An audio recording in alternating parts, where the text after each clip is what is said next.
All right, today we are going to be covering the second day of our work on Emile Durkheim. Emile Durkheim is generally, as I mentioned the other day in class, considered to be the father of sociology. Well, Karl Marx outlined the basic methodology and tenets for studying the social.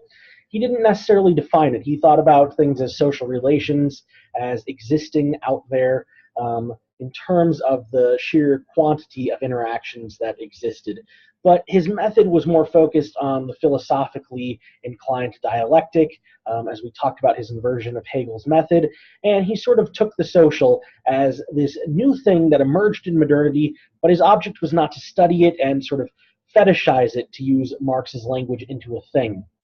Durkheim, on the other hand, was convinced. He was an academic sociologist, as opposed to Marx, who, although his work is highly academic, he was primarily an activist. He was someone who was doing his work independent of any institutional framework. Again, the reason for this, it's not that Marx did not have the qualifications to hold a post in an academic institution, but due to his activism and the fact that he was kicked out of so many countries, he was unable to secure a post in the way that Emile Durkheim was.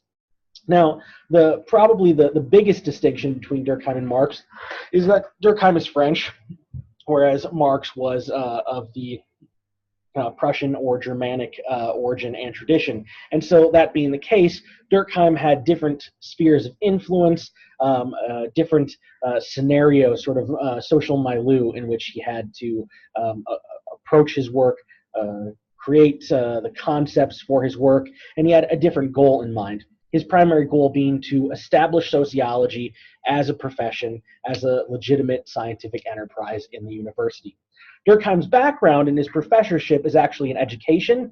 He creates the first department of sociology at the university, but he's coming very frequently from a public-minded, Enlightenment-style education model. As we talked about in class on Friday, what he originally does in his dissertation, the division of labor, is he takes the division of labor in a different way from Karl Marx.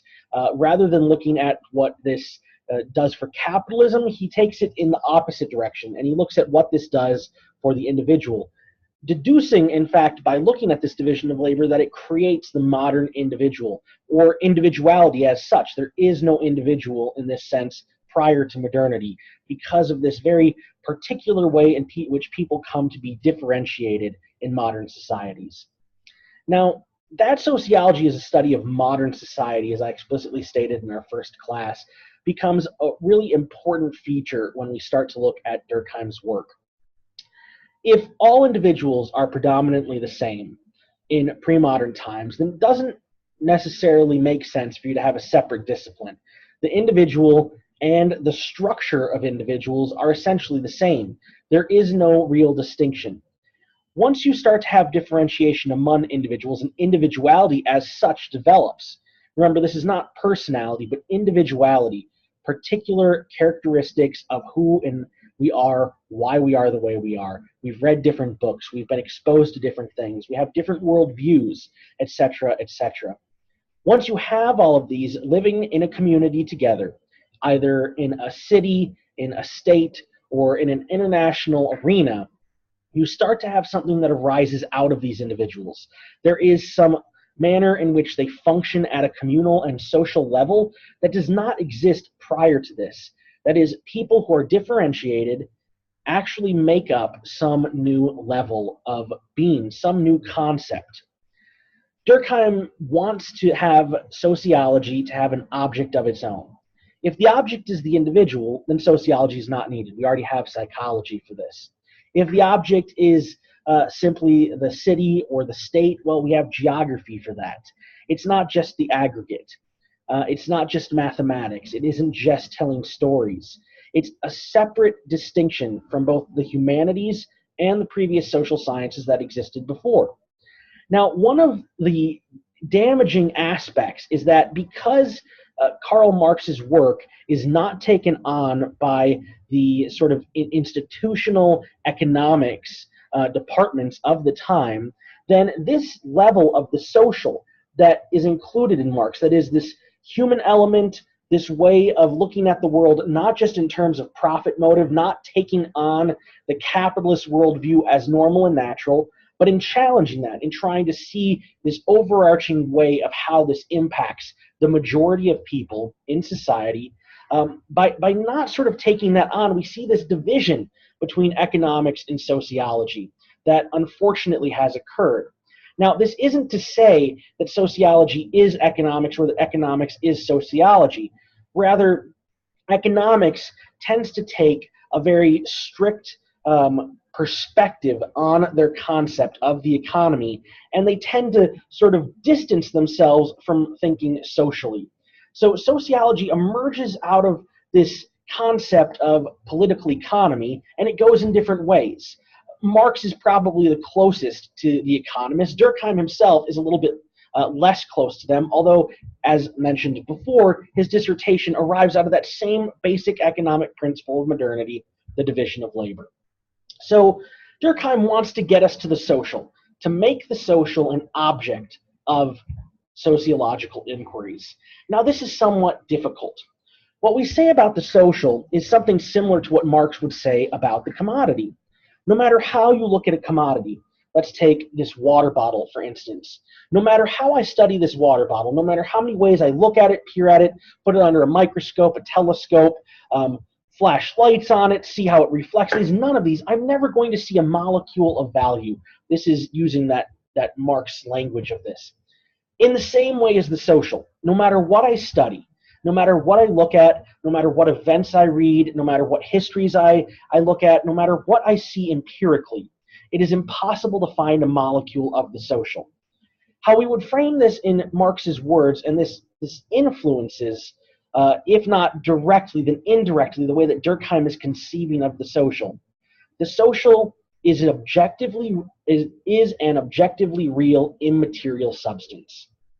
That is, the social does not exist as such. It exists insofar as we can feel the effects of the social on us, but we can't study the social directly. Rather, we have to look at the way that the social radiates out and the way that these effects influence us even when we can't see them. A lot of times these end up being invisible mechanisms that control our behaviors in ways that we aren't entirely aware of. We start to take certain actions unconsciously, something that we'll get into with Freud next week. But the point is in this is that we all start to regulate our behaviors. It's about control. You have to have a certain amount of control in order to have society. And that control is sort of filtered to us through this social mechanism. Now, one quote that I particularly like, and we're going to sort of go by way of looking first at sociology and social facts, and then at anomie and suicide. But I want to start with a quick quote that really illustrates this on page 63 in the section Anomie and the Modern Division of Labor. And I want you to listen here to see how similar this might be to someone else we've read. On the top of page 63, that paragraph that's finishing up, he says, "Nothing is falser than the antagonism too often presented between between legal authority and individual liberty." Getting ahead of myself in the words. So he says that there's a false distinction made here between legal authority and individual liberty. Quite the contrary, liberty, we mean genuine liberty, which it is society's duty to have respected, is itself the product of regulation. I can be free only to the extent that others are forbidden to profit from their physical, economic, or other superiority to the detriment of my liberty. But only social rules can prevent abuses of power.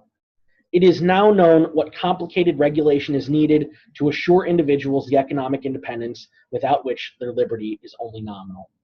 So this here is very much in line with what Kant was saying originally in that what is enlightenment. So we can see this train of enlightenment thinking still persisting through Durkheim, and we can even see that it's filtered through Marx here a little bit, insofar as he particularly identifies the fact that if others are manipulating us and profiting economically, physically, in a superior way over us, then they're limiting our freedoms.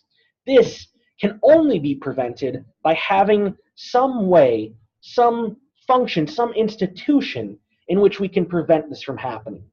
Without an institutional means to address these issues by the common person, then those in power can maintain that power, can manipulate that power, and continue to subjugate the powerless, continue to exploit them, can continue to make inequalities persist. What this was supposed to be was the state institution. Durkheim offers many different ways of thinking through this, not just through the state. He had several essays in which he thought the corporation or sort of business institutions like the labor union perhaps, or something that we have today, which it's quite ironic to list this as an example, but the Chamber of Commerce. The Chamber of Commerce is supposed to be a business institution that looks out for business. But they follow an economist model, which means that they don't actually care about what these businesses do in the communities. They care about maximizing profit potential. They're not working on behalf of the laborers. They're working on behalf of that power. So Durkheim saw that there were ways to sort of manipulate these institutions, that they wouldn't always work. But he thought that by people coming together, socially, talking about their problems together, they would have these collective ways of challenging power. Now, the ultimate challenge to this power is supposed to be the state. And particularly in mass democracies, the state is supposed to represent the people's desires, what they want to have happen. Now, at the same time, we realize that democracy doesn't always quite work this way. People vote for certain politicians, the politicians work for their votes, they say certain things, and then they do something completely different. They end up paying more attention to their lobbyist or the moneyed interests than they do to the average voter on the street or in their communities that they come from. So it's been subverted in some ways. This has led, particularly today, for many on the right, right-wing libertarians and left-wing anarchists, there's some overlap there, even though they're on opposite sides of the political spectrum ideologically, it's led them to attack the state, to see the state as being this institution that is inherently abusive of its powers and limits our freedoms too much. But by looking at what Marx and Durkheim and Kant said, they recognized this potential for abuse, but also saw that the state was perhaps the only mechanism by which the powerless, those who did not have money, could appeal so as to maintain their own sense of freedom. Which means that not that the state itself is a broken concept, it is a concept that is easily overtaken. It has to be renewed. In fact, this is precisely what the founding fathers of this country had entailed in their founding documents. They thought that government was prone to tyranny, that we needed these revolutions sort of to break apart the power when it started to coagulate, when it started to manifest itself in parties that became too big to really represent the average person on the street. So what we see now is a state that is not fulfilling this sort of duty. It's not making sure that it implements rules that protect each and every one of us individually. So the social is this thing that gets out there that is hard to identify, this invisible substance of power. In using it, only in a collective mass does it actually function in a certain way. And yet, one of the major mistakes that has happened in sociology and in social sciences is believing that the social can be controlled, that it actually has a directionality, that it is something that can be harnessed and used. It's harnessed and used in an exploitive manner when capitalists, using the division of labor, force each of us to work in the capitalist system as alienated laborers. We work socially. The division of labor only works socially because we don't construct single things. We require masses of us to undertake very complicated processes. Now, we talked about the automobile in class, working on the assembly line and using the auto. Now, it would be nearly impossible for any one individual to design every feature of a modern automobile. The engine, the brake system, the transmission, the safety features, the axles, the bodywork, the interior design, all of these things require massive amounts of specialization. It's only when we're able to divide that labor out, that we allow people to focus on certain narrow aspects and improve those, that the entire thing is able to be improved. That is the power of capitalism. It harnesses the social and puts it into motion. It actually makes it start working. It uses this carrot and stick model. It tempts us with money and consumer goods, and if we don't want to do that, then there's the police system in the state to discipline us into working in this system. But for those who are of a more political bent, who've wanted to harness the social to create a socially superior politic, a system and a society that treats everyone as equals, well, that social is a lot harder to sort of grab by its reins. We start to see it slipping away at that point because it doesn't have this carrot and a stick. It doesn't have a way to motivate this differentiated mass of individuals. We start to see that social becoming more like that mass, more like a black hole. You throw things at it, you try to guide it, and it just sort of moves in on itself, collapses in on itself, becomes a mass in which every single thing is happening at the same time. We call this a simulational logic. It doesn't matter what you do, the simulation wants all options to play out, so it allows all of these. Capital, of course, is very happy with this because each new thread that starts to look like it's getting power in the social represents a new market opportunity for capital. Well, I've gotten a little off track here in getting us to the social, so I want to get back to that. But I need to do something here that is not done in this book. Lemmert himself admits that he does not care for this book. He doesn't think anyone reads it. Durkheim's The Rules of Sociological Method. Now, this book is considered a classic insofar as Durkheim himself wanted to make it a classic. He begins with, up to now, sociologists have scarcely occupied themselves with the task of characterizing and defining the method that they apply to the study of social facts. This up to now is important. He's saying, yeah, there's been attempts before at sociology, but I'm making an intervention here. He wants to write a classic. He wants to write a book that founds the discipline, that gives it this foundational level in which people can apply the same method and thus carry on conversations with each other across space and time. But he goes on. This is how we also know that he's thinking about making this classical text. Thus, in the whole of Spencer's work, the methodological problem has no place. The study of sociology, the title of which could be misleading, is devoted to demonstrating the difficulties and possibilities of sociology, not to setting out the procedures it should employ. Now, as I mentioned very briefly, Herbert Spencer was a sociologist who developed sort of a social biology, a social Darwinism, if you will. It's a fairly racist study in which he wants to explain the differences between Western European and white countries and those countries in the west of the world, the peoples of Africa, the peoples of Asia, and he wants to claim a superiority of the Western model and try and explain this racially in both a sociological and a biological way. Already by Durkheim's time, although Spencer enjoyed some fame, most of the enlightened thinkers were pretty disgusted with this sort of thinking. They wanted to do away with that. That represented this traditional imperialist, pre-modern attempt to sort of establish superiority based on desires, not based on empirical reality. So Durkheim is attacking this model. He wants to sort of say, okay, yeah, we've shown what you can do, but let's not follow that. That's not a great thing. Let's deal with method. That is a scientific method. Let's establish ourselves as a science. Okay, so he does this, and I want to go through just a couple of things where he starts chapter 1, what is a social fact? And I'm going to read a few lines in this and then kind of talk through them to see how we get there. There are ways of acting, thinking, and feeling which possess the remarkable property of existing outside the consciousness of the individual. So right away, he's saying that there are these things that exist out there that make us go in a certain direction, do certain things, but they're not in our conscious mind. We don't have the thought. It's almost like a muscle memory. We're compelled to act in certain ways. Not only are these types of behavior and thinking external to the individual, but they are endued with a compelling and coercive power by virtue of which, whether he or she wishes it or not, they impose themselves upon us. Undoubtedly, when I conform to them of my own free will, the coercion is not felt or hardly felt at all, since it is unnecessary.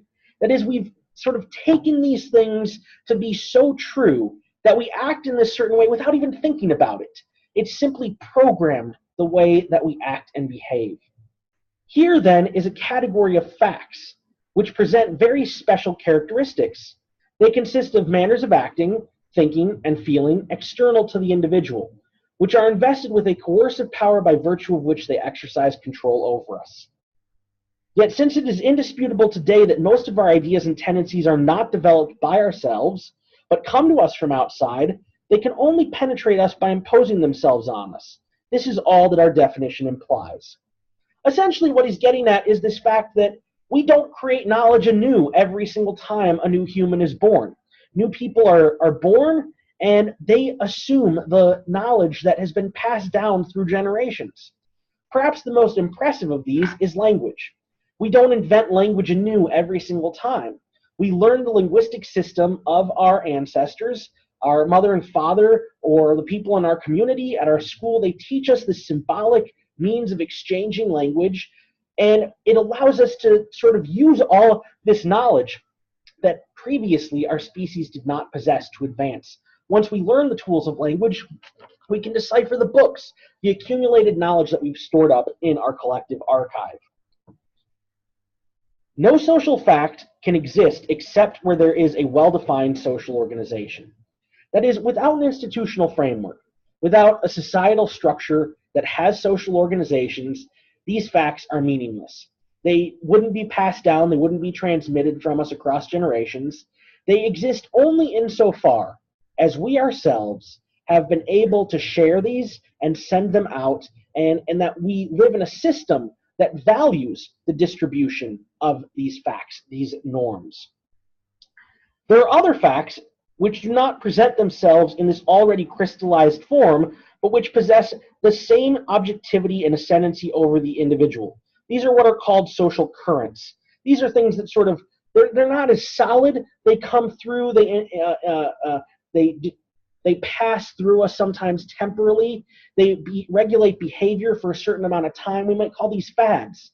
It's not quite a social fact that instills how we behave over a long period of time, but maybe for a small amount of time they pass over us. We are the victims of an illusion which leads us to believe we have ourselves produced what has been imposed upon us externally. That is, we start to think that we made this world, that this world of capital, our society, is the result of our efforts. This world was already waiting for us, though. We were born into it. We are the subjects of it. We don't even realize the way that it coerces us, how we reproduce these things. Rather than producing, that is, we are reproducers. We continue to make sure the system persists beyond ourselves and our own characteristics. All education consists of a continual effort to impose upon the child ways of seeing, thinking, and acting, which he himself would not have arrived at that spontaneously. Here's that educational background from Durkheim. He's saying that that's precisely the point of education. Education is the coercive means in which we use power, the power of adults over children who have less power, and we start to discipline them into the ways of thinking and behaving in our societies. Think to your schooling.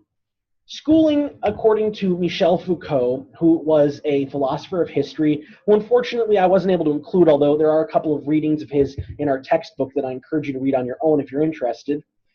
He was a very influential thinker, and he went through genealogies.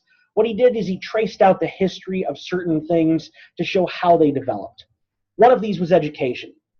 The educational model we have today was highly developed by the Jesuits. The Jesuits are a Catholic monastic division, and they were generally in charge of education. They ran many of the first schools, and it was very much in line with militaristic thinking and ideas. So they set out rules and regulations for behavior when you entered their classroom. The Jesuit teacher would be at the front of the class, and you had this guidebook. And if any of you know anyone who's gone to like West Point or some military academy, they have very similar guidelines according to this. Different in different ways, but similar. And you'll see the comparison probably in a minute here. So what these priests would do is you would have this guidebook of what you had to do when you walked into the classroom. You had 2 seconds to walk into the classroom and find your assigned seat. You had 1.5 seconds to pull out your black tablet, this little chalkboard that you would have instead of a notebook at your desk. You had 1 second to salute the teacher, to say, good morning, Mr.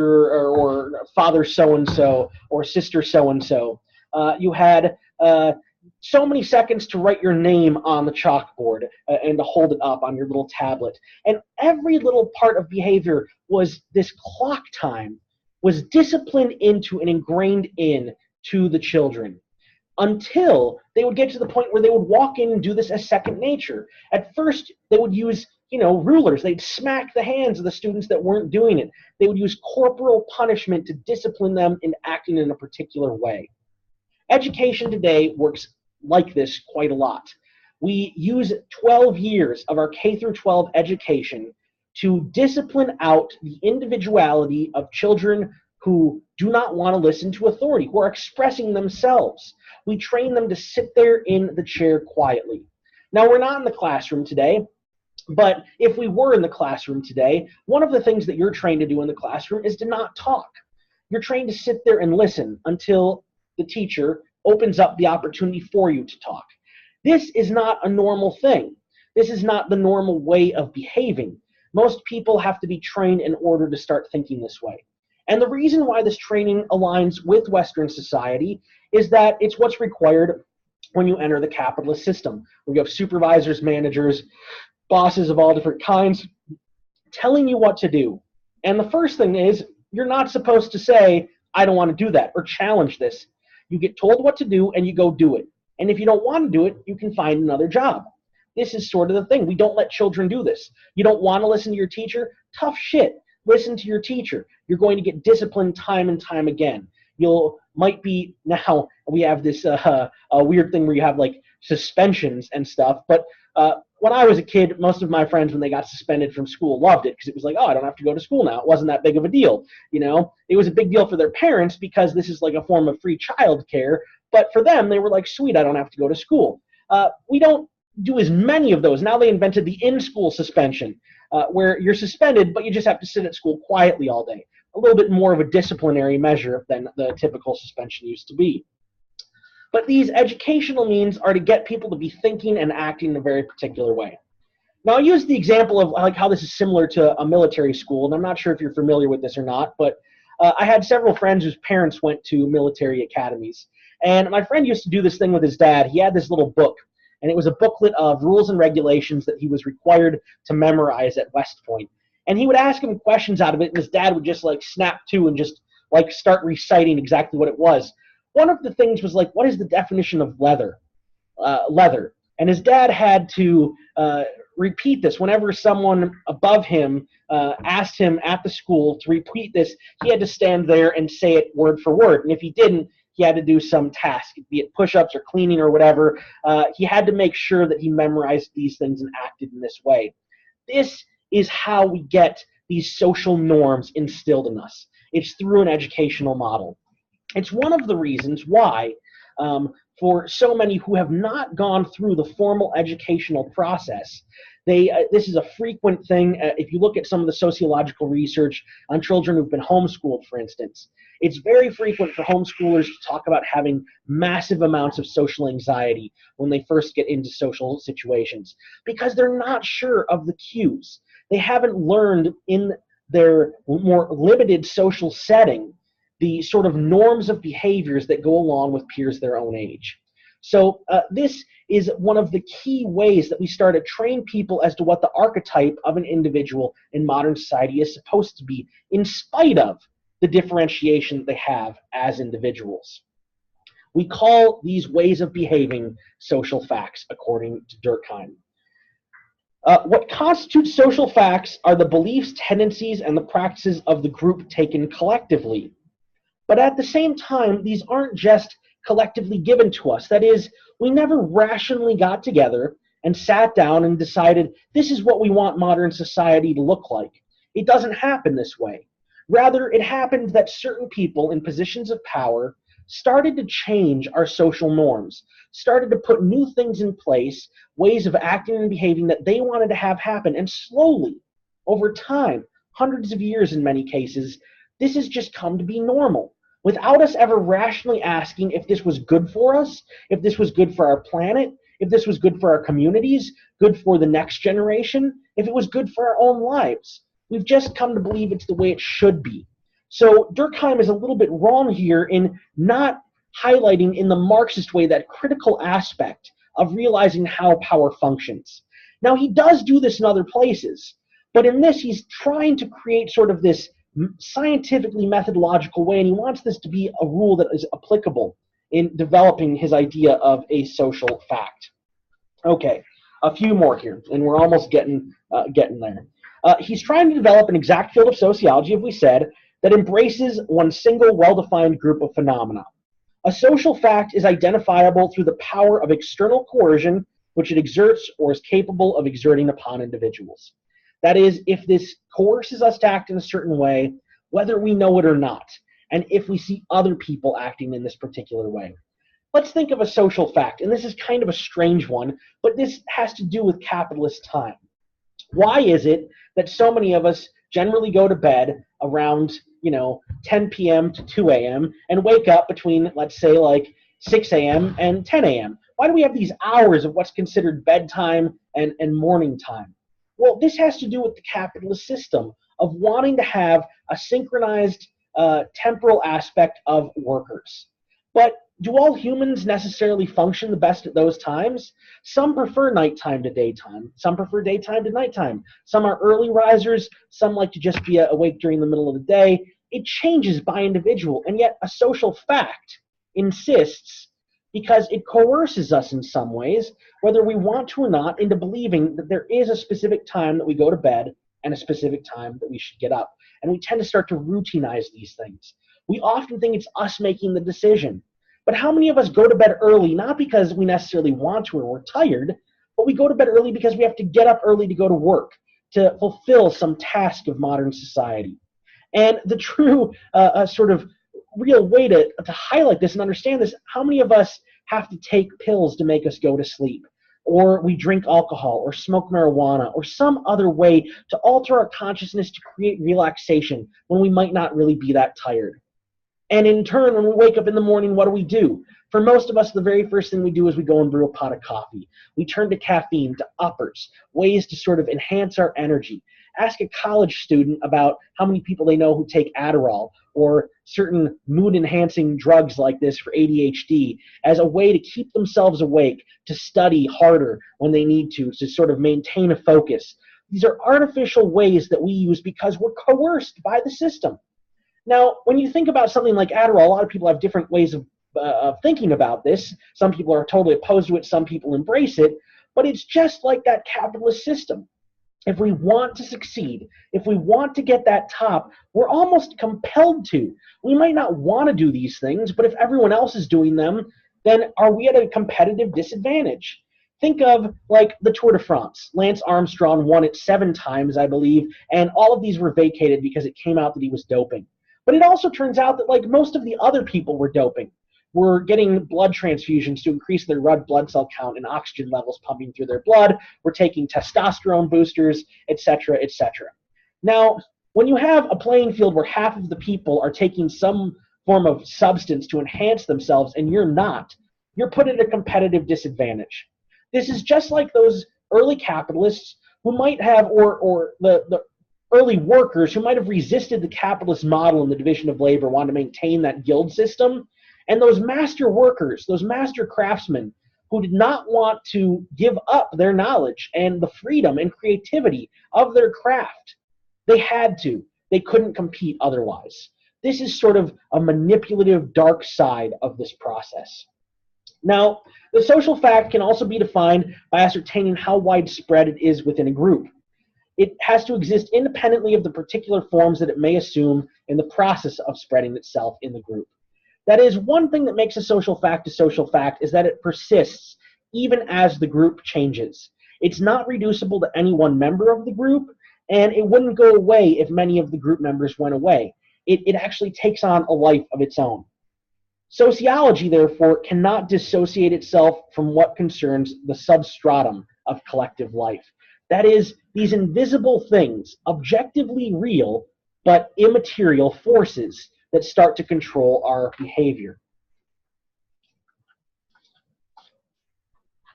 There exists a whole range of gradations, that is, various social facts that operate at different levels, different scales, again, going back to that idea of the fractal. which any break in continuity join the most clearly delineated structural facts to those free currents of social life which are not yet caught in any definite mold. This therefore signifies that the differences between them concern only the degree to which they have become consolidated.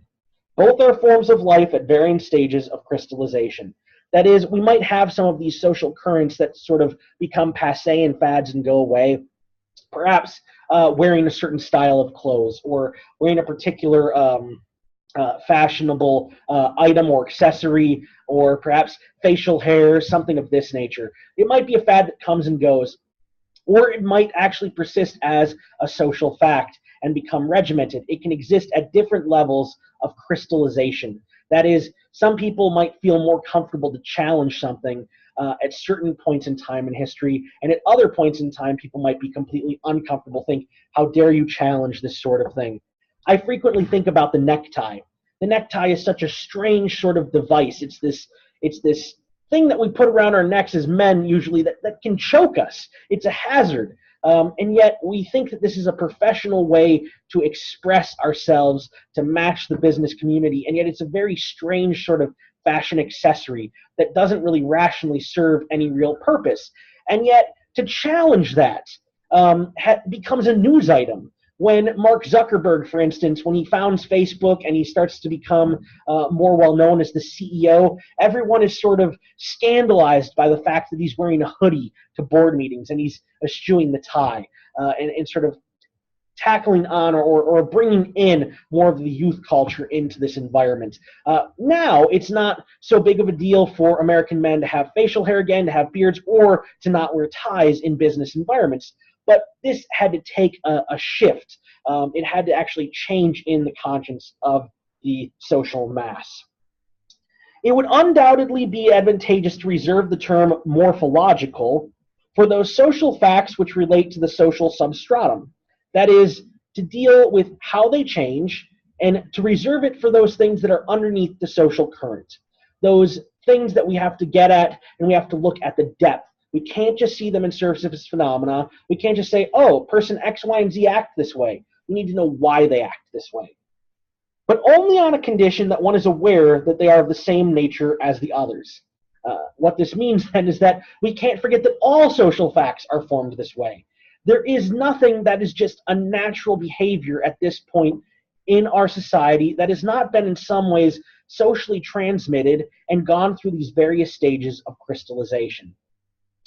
Our definition will therefore subsume all that has to be defined if it states, and here's where Durkheim offers the official definition of a social fact.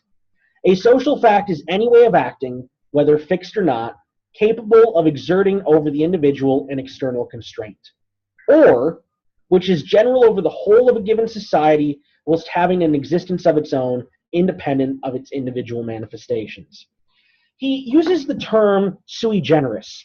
That is, that something, the sum of something is greater than the whole of its parts.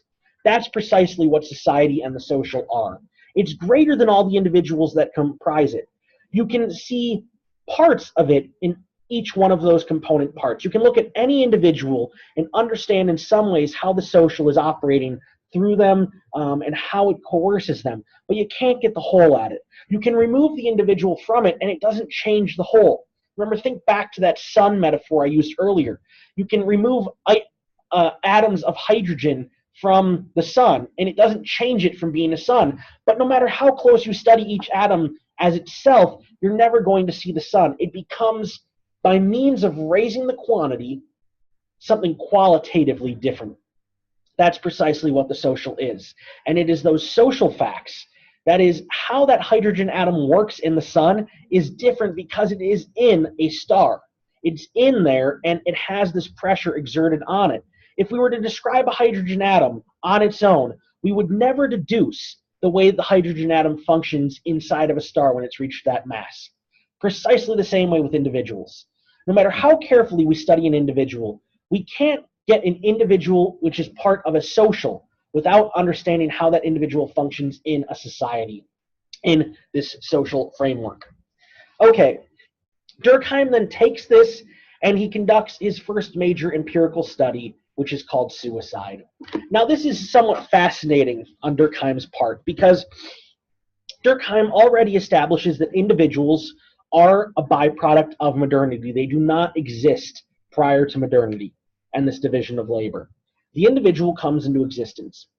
We tend to think of suicide as being a highly individualistic activity, something that people decide on in a very personal manner, that they tend to have some sort of psychological issue. And so suicide tends to be something that is to the realm of psychology.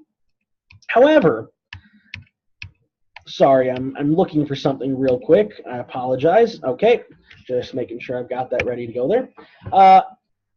However, Durkheim says that even this most personal of decisions, that the social impacts how it functions. And so he looks at suicide and he offers a psychological study. What would it mean to study suicide from the standpoint of social facts? That is, using this methodology and look at this sociologically. So I'm going to go through a few things in this section, and then we'll get to how he deduces anomie. The progress of science is proven by the progress towards solution of the problems it treats. That is, he's saying that science should be judged based on how well it treats its problems. Well, from that standpoint, sociology, we might say, has been a bit of a colossal failure. And yet, I would not throw this burden on sociologists per se. Sociologists have offered policy. They've offered lots of advice based on sociological expertise, based on our studies, on how to achieve the good life. But in order for sociology to function, in order for it to be proved by its successes, these pieces of advice, these policy suggestions, have to be implemented. But you don't hear of a sociology council to the president or presidents, even though they have an economic advisory board. They don't hire sociologists to advise on society, because sociologists tend to work not in favor of those in power, but in favor of the greater whole, of society as a whole. When those in power want to maintain their power, they have very little reason to give up willingly. And this is one of these great quotes by Martin Luther King Jr. You know, no one in a position of power gives it up willingly. You've got to fight for it. When he was told by several white preachers that he just needed to be patient, that eventually the United States, that black people had gotten the vote, and if he was just patient, soon they'd be treated equally. And he pretty much told them that they were out of their mind, that they didn't get the vote by sitting there and being patient. They had to fight for it. They didn't get out of slavery without having to fight for it. That no one in power willingly gives it up. People without the power have to challenge power to get these things.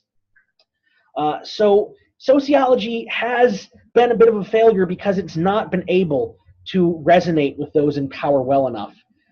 This doesn't mean that it will always be this way, but it means that sociology still has a lot of work to do. It's a lot more difficult to look at it in terms of successes and failures in this value system, assuming the standpoint of a capitalist society that we're in. The problems, though, it proposes, and Durkheim's getting at this issue, is that they're not usually clear-cut. A lot of times the social problems we look at don't have an easy solution. Most people are like, okay, yeah, I'm sick, tell me which pill to take. But they don't want to hear they have to do a ton of different things. Oh, well, you've got to diet, you've got to exercise, you need to stop smoking, you need to drink less, you need to stop sitting for so long each day, you need to change your whole lifestyle. And people are like, oh my God, don't you have a prescription for that? I'd rather just take the pill. And in sociology, we can't just give a pill. There is no drug to cure social ills. It requires transforming every step of society. So they're complicated problems without clear-cut solutions. So for Durkheim, he says sociology is still in a stage of system building and philosophical synthesis. Well, I'd have to say sociologists got sick and tired of this. They became impatient.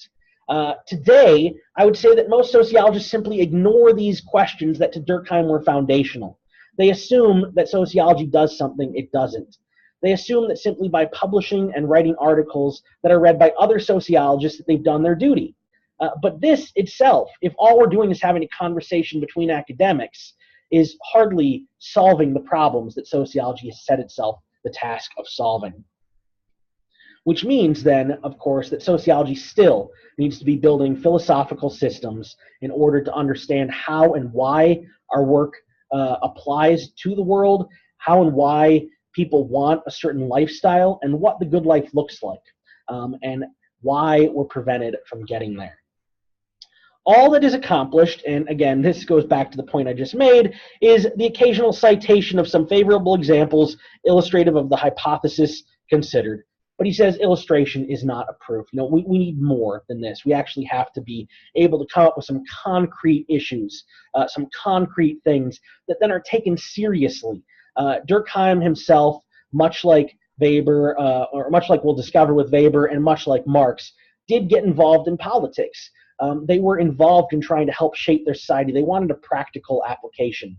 Now, Weber cautions against doing this, just like Kant said, it's not for you to go and challenge the church doctrine in church as a preacher. For Weber, he was like, it's not up to the sociologists to tell their students how to think politically. Rather, they need to teach them how to think and let their students get to those conclusions on their own. He said, though, this doesn't mean that professors and academics should not be involved in politics. Rather, they should keep their political beliefs separate from how they conduct their science. All right. Instead of contenting himself with metaphysical reflection on social themes, the sociologist must take as the object of his research groups of facts clearly circumscribed, capable of ready definition, with definite limits, and adhere strictly to them. This is what we call operationalizing our definitions. When we use such abstract concepts, we have to zero in and say explicitly what we mean. When I speak of capital, I mean X, Y, and Z. When I speak of marriage, I mean X, Y, and Z. That's what I'm studying. You could speak of straight marriage, you could speak of gay marriage, you could speak of polygamy, you could speak of all of these different things, and marriage encompasses all of those. But unless you're doing a study of all of those, when you say marriage, be explicit about this in your research. When you say sexuality, be explicit about it.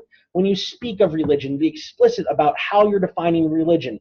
What constitutes a religious practice? Does it have to be part of an institutional group? Does it simply have to be people performing types of worship that they take as sacred? Be specific and define your categories. So Durkheim says that he's striven in each case to separate the argument and interpretation from the facts interpreted. Sociological method, as we practice it, rests wholly on the basic principle that social facts must be studied as things, that is, as realities external to the individual. So although these social facts are immaterial, because they're objectively real, we treat them as if it was a material thing. That is, a thing that had real substance that we could actually study, delineate, and see the effects of. Indubitably, for sociology to be possible, it must above all have an object of its own, the social. It must take cognizance of a reality which is not in the domain of other sciences. It can't be the individual. It can't be pre-modern societies like anthropology. It can't just be history like history. It's not just the economy like economics. It's not just politics like poli-sci. It needs to have its own particular object. But then here's the kicker, right? If no reality exists outside of individual consciousness, it wholly lacks any material of its own. So it has to have this. So the social has to be something deduced, and we can see it in its effects, its empirical effects. On the pretext of giving the science a more solid foundation by establishing it upon the psychological constitution of the individual, it is thus robbed of the only object proper to it. It is not realized there can be no sociology unless societies exist, and that societies cannot exist if there are only individuals. So we have more than just a mass of individuals. There is something qualitatively different that arises once the quantity of individuals gets to a certain level. We call this society.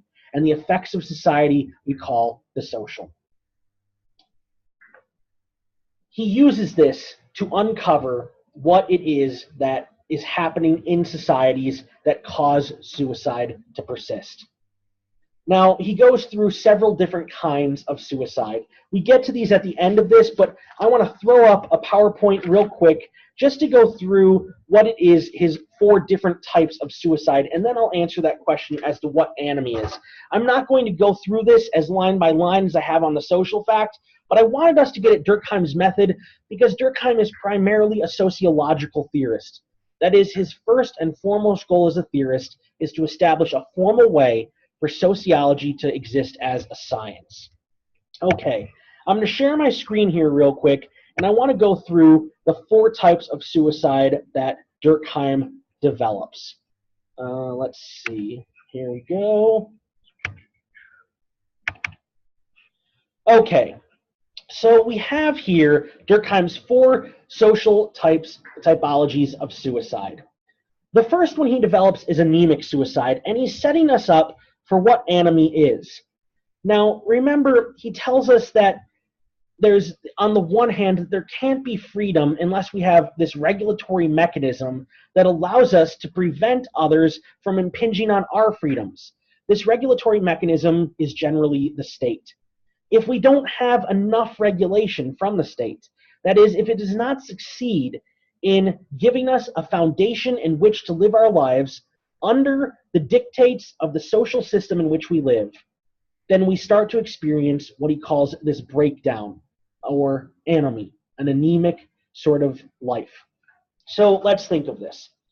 In our society, we're told that we have to work at a job, we have to make money at this job in order to pay for our rent or our mortgage, our food, we have to have transportation, we have to have various forms of insurance.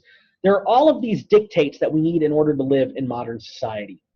Now, what happens if society doesn't give us any of the means or the tools of achieving these? Let's say, for instance, that we no longer have a public education system. Let's say that you can only go to school as a child if your parents can afford to send you to school. So you don't learn how to read and write, which means then that you don't have the basic tools you need in order to function as an adult in modern society. What kind of job are you going to get in modern society? How are you going to do even some of the smallest jobs, which still require a base level of arithmetic? If you work, for instance, at a fast food restaurant or in retail as a cashier, these don't require a ton of education, but they do require education nonetheless. If you can't read, if you don't know how to add and subtract, multiply and divide, how will you be able to fulfill these tasks? If society doesn't give you that basic necessity, then you're on your own. And that leads to a breakdown. It leads to this point where you realize that your society does not care about you and have abandoned you. You're not a part of society, you are apart from society. This is what leads to what Durkheim says is one of the kinds of suicide, anemic suicide. It results from the total breakdown of the regulative power of societal norms. Individuals find themselves in new situations and new experiences which seem to create fissures in the harmony between desires and rewards. That is, we live in a society that, when a society experiences anomie, where we don't know what to do anymore. Society does not provide the mechanisms needed for us to survive. You might think, for instance, of the Arab Spring that arose across several Middle Eastern states a couple of years ago. Many young people got fed up with their government's repressive regimes and the fact that they were unable to get jobs in order to be productive members of society, in order to actually succeed in society.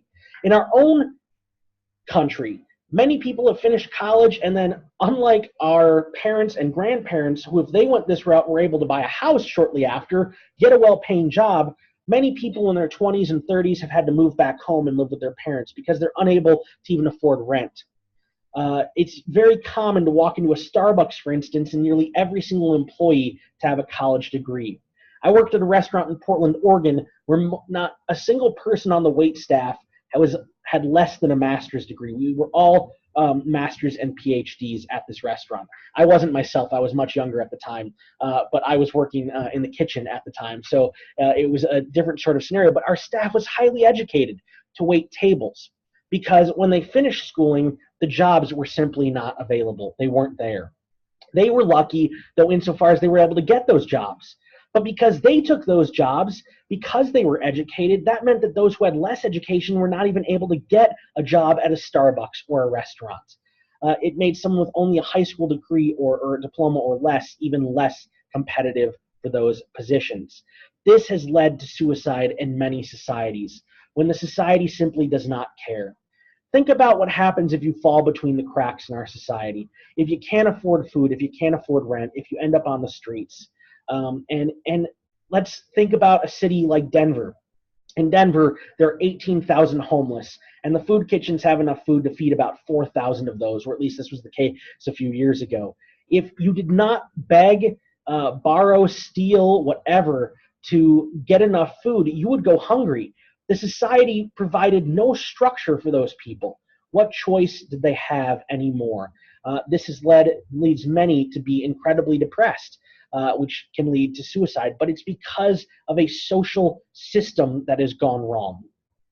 This next side is kind of the antithesis of anemic suicide. Anemic suicide is when the society doesn't have enough regulation to help make sure that we can follow a path and succeed. Fatalistic suicide occurs when the lives are under such tight control, when it's such extreme rules and expectations that they feel as if they have no sense of self, that they can't sort of function anymore.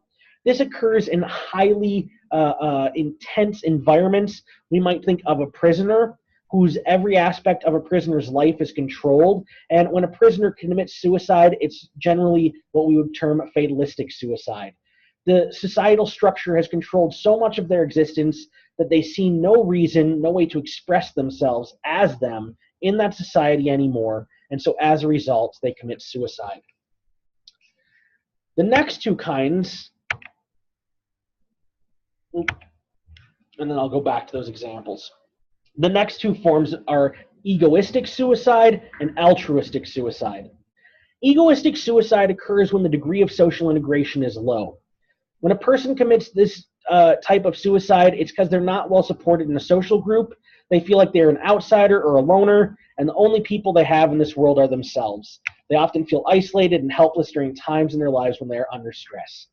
Egoistic suicide is a type of suicide where the person becomes obsessed inside their own mind, where they have not integrated into the collective. This is not the same as the society not giving enough structure for their life. Those are more institutional means, but this is communal means, where they don't have a close knit of friends, where they don't have that close family. This is more of the micro level sociological sphere, these smaller scale institutions that help us exist. These are people who consider themselves to be sort of outside of society. They tend to be the people who are people watchers at a party rather than participants at the party. This is more the introverted than the extroverted personality type. But this personality type in modern society is very hard. It's difficult to survive. So we have to think about this in terms of a social structure. We live in a society that does not cherish or sort of nurture people who like more quiet sort of time and space. We are a society of extroverts. You have to be extroverted in order to succeed in capitalist society. If you're quiet and uncomfortable talking to people, well, there are very few jobs and tasks that you can do unless you achieve a highly specialized level of education that permits you to not have to sell your personality as well as your labor power. The last is altruistic suicide. This type of suicide occurs when the degree of social integration is too high. Again, we've got these two things.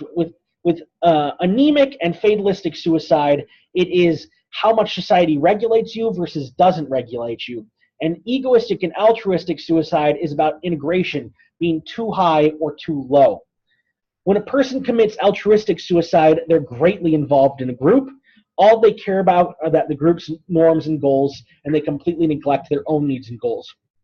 They take their lives for a cause. Pardon me.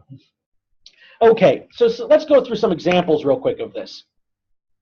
Examples of anemic suicide might be when the economy crashes or someone loses their job.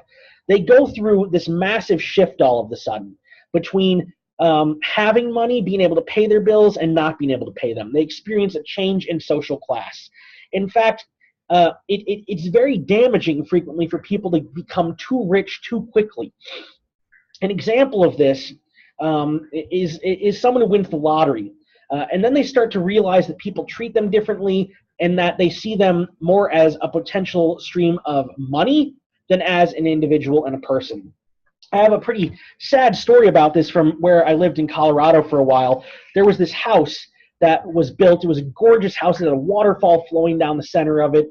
Absolutely stunning place that a man and his family built that was on this hill sort of overlooking this city in Colorado.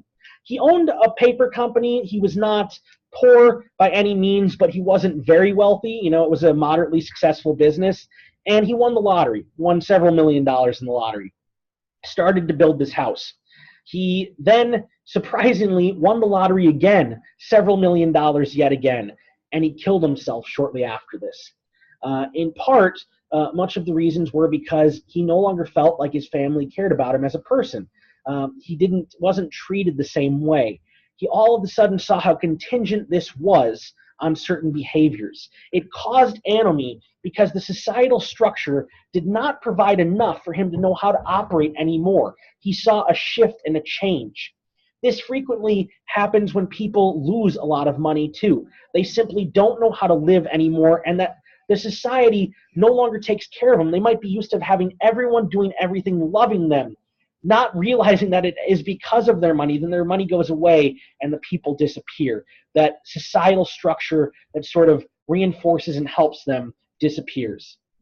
Anomie has a lot to deal with economic issues. In fact, though, Durkheim says that poverty itself helps to protect against anomie, because when you're poor, you don't have many choices. There's not much you can do in society already, and so you're already, by virtue of the limited wealth that you have, forced to live in a very much more limited direction. You don't have lots of opportunity, so when opportunity gets taken away, it's generally not that big of a deal. The more opportunity you have, the more that's taken away, the harder it is to sort of deal with. Now, this is not saying that poverty is a good thing necessarily, but that it does protect us against certain changes in society because we're already accustomed to things being the way that the rest of the society might have been lowered down by means of this situation of anomie. Fatalistic suicide, as I mentioned, would be like a prisoner who has no chance of release and sees mercy, sees the only chance of escaping their total institution, or someone in slavery, for instance, who sees death as the only way to escape. Now, egoistic suicide is generally considered the intellectual form of suicide. This is what Durkheim calls it. He says that intellectuals and loners, they generally feel disconnected from society, and this happens as a result of the division of labor again. The way that he links this to societal history is quite fascinating. What happens is you get such a high degree of specialization in the division of labor, this is something that frequently occurs with PhDs, that you don't know who to talk to anymore. How can you communicate with people if they haven't spent decades of their life learning that highly specialized language and learn how to communicate it with others?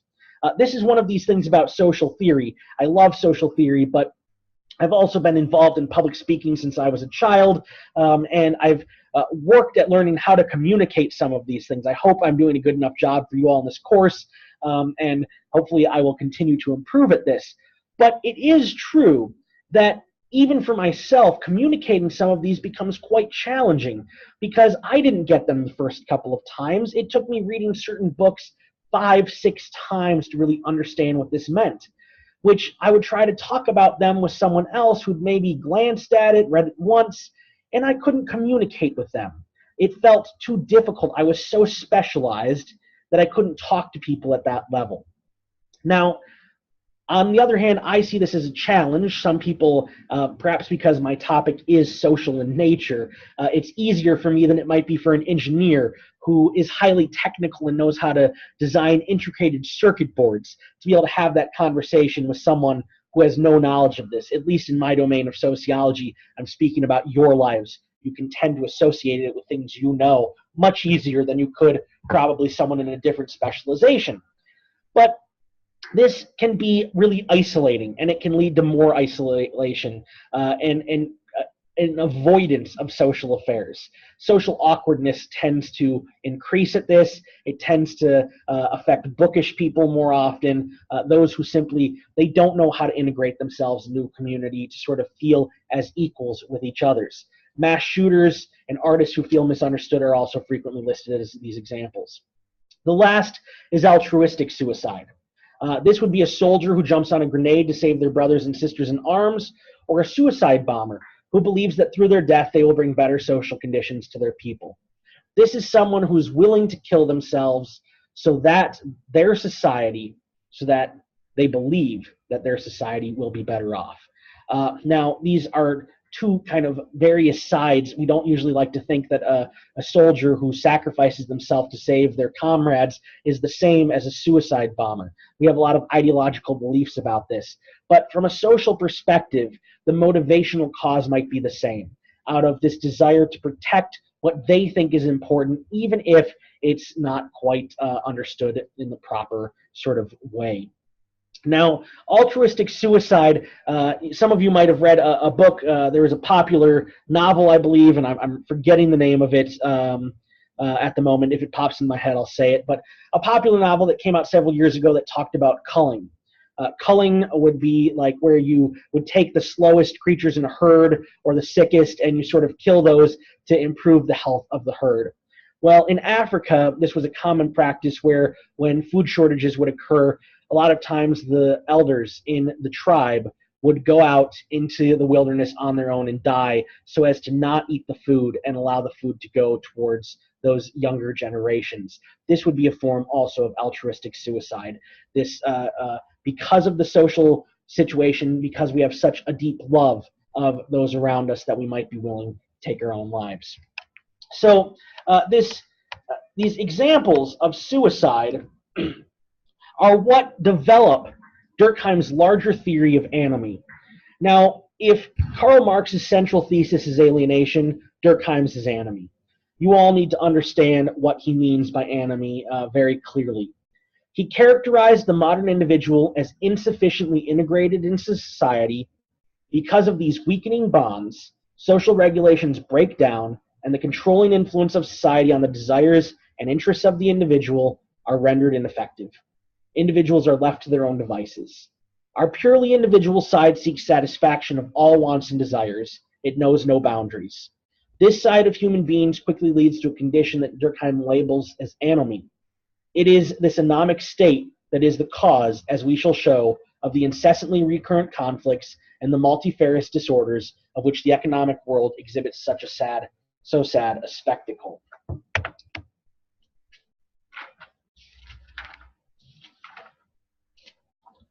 Pardon me.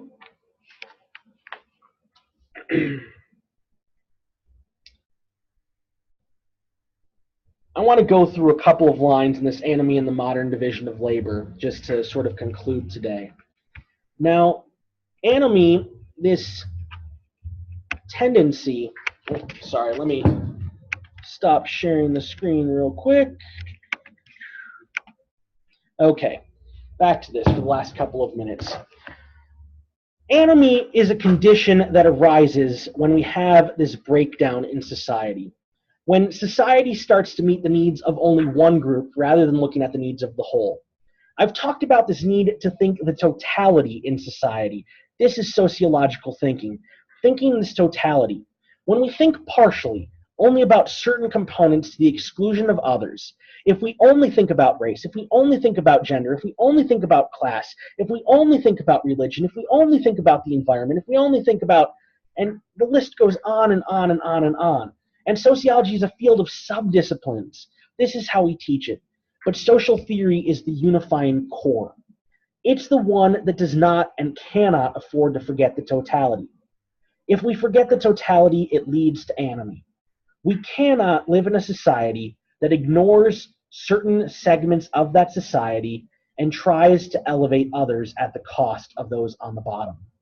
To do so is to constantly subject people to anomie, to these conditions where they feel as if they have been abandoned by the world around them. One of the things that has been so remarkably pure about capitalist societies is that in focusing on labor and on giving people a seeming purpose in life by making them go to jobs every single day, and generally in providing enough jobs, not good jobs necessarily, but jobs nonetheless, that has staved off anomie. When you start to see unemployment levels rise, this is perhaps the biggest fear, that anemic conditions will arise. When people have trained, have worked hard, and tried to do everything they're supposed to do, that their society tells them to do, and then are sort of kicked to the side, these conditions arise. Now, I want to think of a bit of a somewhat local aspect and example of this. In Appalachia, we had coal mining jobs. These were not good jobs. They were dangerous. They caused disease. They caused disabilities. They did not pay very well, but they provided a means of life. The coal companies came in, mined, stripped out the mountains, and then abandoned the workers. These people had skills that were no longer needed by society, and they were abandoned by society. Factory jobs did not come in, they weren't replaced, and all of a sudden we have the worst opioid epidemic, prescription drugs that people have been taking because of pains, both physical and mental, that have been caused by living in regions where the society that we live in does not provide enough structure for them to function. As a result, even in our own Knoxville, in Knox County, police are responding to 4 to 5 overdoses a day and 5 fatalities a week due to opioids. This is an epidemic. We have more people dying in Knoxville of opioid overdose than happen sometimes in countries where we would expect war-torn things to occur. Like, for instance, in Baghdad. It's similar to like Chicago, where the murder rate has risen higher than it is on the streets of Baghdad. It's sad that this occurs in both places, but it's shocking when it occurs in an American society that is the richest society in the world. When it does so little to provide for those at the bottom that they feel no other escape, and so they choose to escape by means of altering their realities or in lashing out violently against a system that has abandoned them. As we continue in this course to look at how modern society has developed, the issues, the concerns, the ways that automation and artificial intelligence are going to change our society, anomie becomes one of the central concepts we must keep in mind. While we're alienated in our society, we don't always feel alienation. We sometimes come to accept it simply as normal. This isn't a good thing necessarily, but it is something that is due to the shifts in our society. But anomie is something that when it occurs in societies, you start to see the breakdown. Violence starts to occur. This is not class consciousness. This is not a progressive politic. This is chaos. This is something that we need to be painfully aware of and keep our eyes on through the rest of the semester. All right. We have covered Marx and Durkheim. We're getting into Max Weber. I want us to continue to go back to these ideas, though, to these ideas of alienation and anomie, the ideas of capital, the way that exchange functions, and the idea that in modern society we have the individual and the social developed. We're going to see how some of these rear their head again in Weber over the next couple of days. Don't forget that you have a course with a guest lecturer. Let's see. Not tomorrow, but on Thursday with Stephen Paniotu. Well, he will be talking about the politics in Weber. What I'd like you to do for today is I would like you to think of what an example of anomie might be. Look historically. Just do a quick web search. Think of or try and find some ways where society has broken down and put in the discussion underneath of this a link to a newspaper article that illustrates some society that you think that what can explain what they're experiencing there or what they did experience there historically was caused by anemic conditions. I look forward to seeing those, and I look forward to seeing you all when I get back from my trip. Take care.